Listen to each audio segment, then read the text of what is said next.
There are new tensions to report tonight in the already strained alliance between the U.S. and Pakistan. The rift over that country's relationship with a growing terrorist network accused of attacks on Americans. Our chief foreign affairs correspondent, Andrea Mitchell, joins us now from Washington. Andrea, good evening.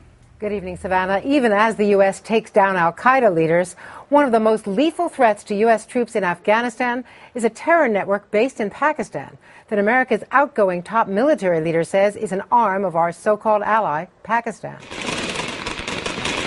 The threat, a deadly terror network called the Haqqanis, an organized crime family based in Pakistan the U.S. says is responsible for brazen attacks in the heart of the Afghan capital. The 20-hour firefight against the U.S. Embassy and NATO headquarters 2 weeks ago, and the bombing of the Intercontinental Hotel in June. Admiral Mike Mullen made 27 visits to Pakistan to stop its support for terrorism and says he failed. So as he prepared to step down today as chairman of the Joint Chiefs, he blew the whistle on Pakistan, telling Congress last week the terrorists are a veritable arm of Pakistan's spy agency. Why was he so blunt? He told National Public Radio, I am losing American soldiers.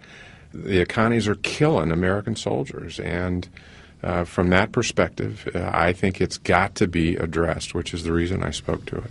Mullen forced the administration to confront an inconvenient truth. This warning today to Pakistan from Hillary Clinton. They are making a serious, grievous strategic error supporting these groups. The charge that Pakistan's spy agency is behind the attacks on U.S. troops has caused a firestorm in Islamabad, crisis meetings and denials. But former intelligence officials say Mullen is right. We need to be honest with the American people about the partner we're working with in Pakistan, and we need to be honest with the Pakistanis that we're on to what they're up to. President Obama was asked about it in an interview today with Michael Smerconish. Whether there is active engagement with Haqqani on the part of the Pakistanis, or rather just passively allowing them to operate with impunity in some of these border regions, they've got to take care of this problem. So why is Pakistan able to get away with it? Well, first, because the U.S. relies on it as the main military supply route to Afghanistan.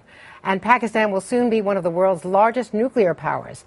That makes its alliance with terrorists all the more dangerous. Savannah? All right, a complicated relationship. Andrea Mitchell, thank you.